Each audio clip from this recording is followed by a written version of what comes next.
पहलगाम आतंकी हमले को लेकर केंद्रीय जांच एजेंसी एनआईए आज बड़ा कदम उठाने जा रही है और ये बड़ी खबर है। पहलगाम टेरर अटैक पर एनआईए का ये बड़ा कदम आज नजर आएगा और इसमें आज एनआईए चार्जशीट जो है वो पेश करेगी, यानी आरोप पत्र पेश करेगी। जम्मू की विशेष अदालत में ये आज जो है वो पेश होने वाली है। एनआईए आज केस में चार्जशीट पेश करेगी और इसमें कई सारे आरोप जो है वो दायर होंगे जो एनआईए की तरफ से कोर्ट में रखे जाएंगे। पहलगाम टेरर अटैक के बाद एनआईए जो है वो लगातार जांच कर रही है और आज इसमें एक पूरा जो हिस्ट्री रहा है पहलगाम के हमले के पीछे की या उसके बाद से अब तक की पूरी एनआईए ने जो जांच पड़ताल की है, उन तमाम चीजों का एक पूरा आरोप पत्र जो है वो आज दाखिल होने वाला है, पेश होने वाला है। ये बहुत इंपॉर्टेंट दिन है। पहलगाम आतंकी हमले को लेकर केंद्रीय जांच एजेंसी एनआईए आज बड़ा कदम उठाने जा रही है। एनआईए सोमवार को यानी आज जम्मू की विशेष अदालत में इस मामले में आरोप पत्र दाखिल करेगी। 22 अप्रैल को हुए इस हमले में पाकिस्तानी आतंकवादियों ने पर्यटकों को निशाना बनाया था, जिसमें 26 लोगों की जान चली गई थी और जांच में 3 आतंकवादियों की प्रत्यक्ष संलिप्तता सामने आई है, जिन्हें बाद में भारतीय सेना ने मार गिराया। एनआईए ने जून में 2 आरोपियों को गिरफ्तार किया था इस पूरे मामले में और जिन पर आतंकियों को शरण देने का आरोप है। एजेंसी का यह भी कहना है कि सभी हमलावर लश्कर-ए-तैयबा से जुड़े पाकिस्तानी नागरिक थे जो आतंकवादी शामिल थे। हालांकि उसके बाद बड़े पैमाने पर भारत और पाकिस्तान के बीच एक बड़ा कॉन्फ्लिक्ट हुआ और वो ऑपरेशन सिंदूर की शक्ल में सामने आया। और लेकिन इंटरनली ये जांच करना बेहद ज्यादा जरूरी है कि आखिर इन्हें पनाह किसने दी, संरक्षण किसने दिया, सपोर्ट किसने किया, किसने इंफॉर्मेशन दी कि पहलगाम में इतने सारे लोग या इतने सारे पर्यटक मौजूद हैं। ये तमाम सवाल हैं जिन सवालों का जवाब एनआईए लगातार पिछले कई समय से ढूंढ रही है और आज जम्मू की विशेष अदालत में इसे पेश किया जाएगा।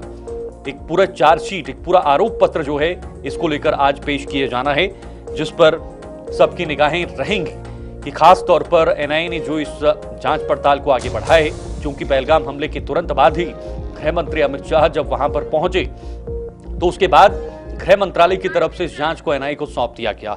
इसी पर हमारे साथ बातचीत करने के लिए आसिफ रशीद हमारे सहयोगी इस वक्त हमारे साथ बने हुए हैं। आसिफ से जानना चाहेंगे, आसिफ आज का दिन एनआईए जो है वो एक विशेष अदालत में पूरा आरोप पत्र या पूरी चार्जशीट जो है वो दाखिल करने वाली है। क्या चीजें होंगी जो आज एनआईए की तरफ से या जांच एजेंसी की तरफ से सामने आ सकती है? तो चलिए, फिलहाल लगता है अभी संपर्क जो है वो नहीं हुआ है। मैं दोबारा से उनसे कोशिश करूंगा जुड़ने की, लेकिन फिलहाल आज जम्मू की विशेष अदालत में आरोप पत्र जो है वो दाखिल करेगी एनआईए। एनआईए आज केस में चार्जशीट पेश करेगी इस पूरे मामले को लेकर। पहलगाम जो टेरर अटैक 22 अप्रैल को हुआ था, वो काला दिन जब हमारे पर्यटकों को चुन चुनकर मारा था, उनके नाम पूछकर मारा था और उसके बाद पूरे देश में गुस्सा, आक्रोश जबरदस्त तरीके से नजर आया कि आखिर कैसे पाकिस्तान से आतंकवादी यहां पर पहुंचे और इतने बड़े स्तर पर लोगों पर हमला कर दिया। पहलगाम वो जगह है जहां पर देश दुनिया से लोग पहुंचते थे, एक बड़ा पर्यटक स्थल, और इस तरह का हमला शायद ही पहलगाम में पहले कभी हुआ हो। लेकिन आतंकवादियों ने जिस प्रकार से, जिस बेरहमी से उन लोगों को मारा था, उसके बाद पूरे लोगों में, पूरे देश में गुस्सा जो है वो नजर आया था। आसिफ रशीद हमारे साथ दोबारा से जुड़ चुके हैं, मैं सीधे उनका रुख करना चाहूंगा। आसिफ, आज एनआईए अपना आरोप पत्र या जो चार्जशीट है वो दाखिल करने वाली है एक विशेष कोर्ट में। आज क्या चीजें निकलकर मुख्यतः सामने आ सकती है?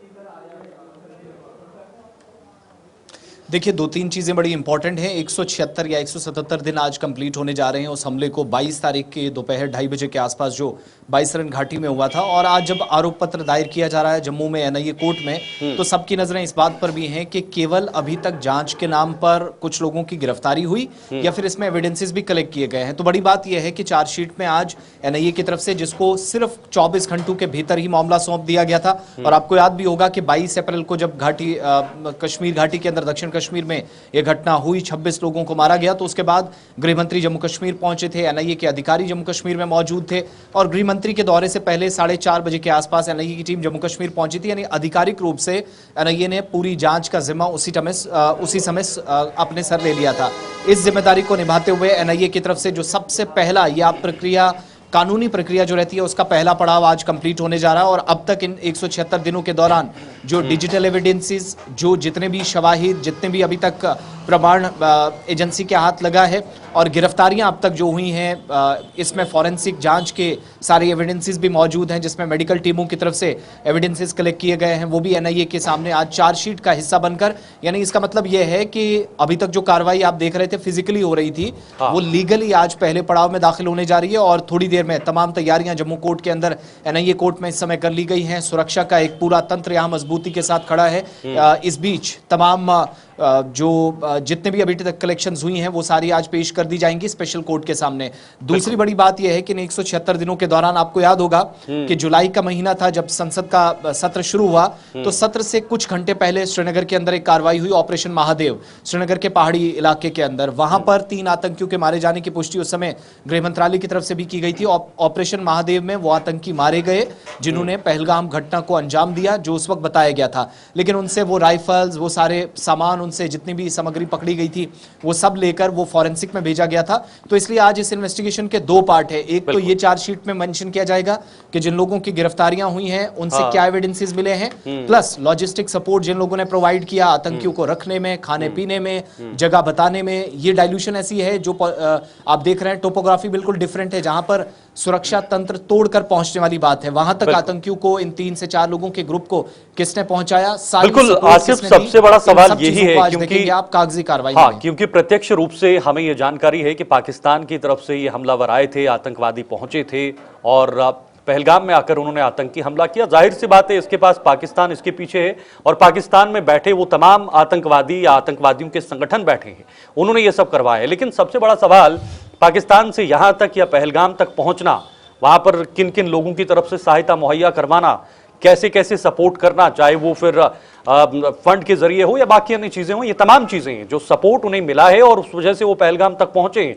अब एनआईए ने जब जांच की थी, वहां पर 3D मैपिंग हुई थी, ड्रोन के जरिए सर्वेज भी हुए थे, तमाम वो चीजें हुई थी, टेक्निकली भी उस जांच को आगे बढ़ाया था। तो क्या हम उस पॉइंट पर हैं जहां पर हम जान सकें कि भाई एनआईए ने जो निकाला है, जो निचोड़ निकला है, उससे आने वाले समय में कहीं ना कहीं हम एक मैसेज दे पाएं कि दोबारा ऐसी हरकत वो लोग यहां पर ना करें अपने देश में बैठकर? देखिए, एनआईए ने बड़े बड़े केसेस को डील किया है और नतीजे पर भी पहुंचे और सकारात्मक रिजल्ट्स भी लाए हैं जहां नेशनल सिक्योरिटी की बात है। और ये यहां पर 2 डायमेंशंस बड़ी इंपॉर्टेंट थी। एक आपको याद होगा, जिस जगह ये हमला हुआ था, जहां पर ये घटना घटी थी, वहां पर एक तरफ पीर पंचाल की रेंज आती है, दूसरी तरफ आप देखेंगे तो किश्तवाड़ वाला जो पहाड़ी सिलसिला है जो साउथ कश्मीर के साथ टकराता वो आता है। इस बीच उस एरिया के अंदर आतंकियों का पहुंचना, टोपोग्राफिक डायमेंशंस को तोड़ना, वो बाउंड्री जिसको सुरक्षा का एक मजबूत तंत्र समझा जा रहा था, ये पॉसिबल नहीं था कि आप लोकल सपोर्ट के बिना वहां पहुंचते। तो इसलिए एक जांच के दायरे में पहली बात तो ये है। दूसरा एंगल जो जिसमें लॉजिस्टिक सपोर्ट, एक तो यहां से अगर किसी ने लोकल ने की, जिसमें गिरफ्तारियां हुई, जिसमें कुछ लोगों के जो हमने देखा कुछ खाना बदोश पकड़े गए थे, कहा गया था कि कुछ लोगों ने वहां पर माल मवेशी भी रखा था, लेकिन उसी बहाने उन्होंने बीच में 24 से 48 घंटों में इन लोगों को वहां पहुंचने में मदद की जिनने हमले को अंजाम दिया। दूसरा डायमेंशन हमले का इसलिए मुश्किल है जो एनआईए इस समय जांच कर रही है, वो ये कि सरहद पार से जिन हैंडलर्स ने इसको सारा डील किया और 1 दर्जन के करीब बयान पाकिस्तानी आर्मी चीफ के, लश्कर के सरबराह के, उसके अलावा बाकी जो संगठन है उनके जितने भी, जो भारत की आतंकी लिस्ट में जिन लोगों को डाला गया, उनके बयान आने का मतलब यह था कि वहां से सारी डीलिंग हुई थी। लोकल सपोर्ट तो बाद की बात आई। इस बीच तीसरा जो डायमेंशन इसका था वो था टेक्नोलॉजी का उपयोग करना। कुछ ऐसी एनक्रिप्टेड एप्लीकेशंस जो भारत के अंदर बिल्कुल बंद है, जिनको बैन लगाया गया है, नेशनल सिक्योरिटी के पर्सपेक्टिव से बहुत इंपॉर्टेंट है, उन बैन एप्लीकेशंस का भी इस्तेमाल किया गया। चौथी बड़ी बात यह है कि इस इलाके के अंदर पहुंचना, क्या ये जम्मू वाली साइड से लेटेस्ट कोई इन्फिल्ट्रेशन थी या पीर पंचाल बेल्ट वाली साइड से, जिधर से राजौरी, पुंछ और शादरा वाली जो बॉर्डर एरियाज आते हैं वहां से इस तरफ आए थे? इन सब के बीच में एनआईए को जो मेन पता लगाना, ये तो कंफर्म है कि सरहद पार से सारा प्लान बना, यहां उसको कामयाबी के साथ अंजाम दिया गया, लेकिन 2:30 बजे 22 अप्रैल 2025 को जो कुछ हुआ, लोकल लेवल पर एक ऐसी जगह को चुनना जहां पर बाहर के लोग थे, मेहमान थे, उनको टारगेट करना यहां पर पॉसिबल ही नहीं था कि लोकल स्टैंड लिए बगैर किसी तरीके से होता। तो जांच में आज ये दोनों एंगल्स लिए गए हैं और ऐसा लग रहा है कि जब चार्जशीट सामने आएगी तो कम से कम एक पिक्चर तो साफ हो जाएगी। एनआईए ने मुंबई हमले जैसे अगर डील किए हैं तो ये शायद उससे बड़ा हमला नहीं था। बिल्कुल, और उम्मीद रहेगी कि पूरी जो इसके पीछे की कहानी है वो सामने निकल कर आए और एनआईए इसमें पूरी तरीके से डटी हुई है, जुटी हुई है।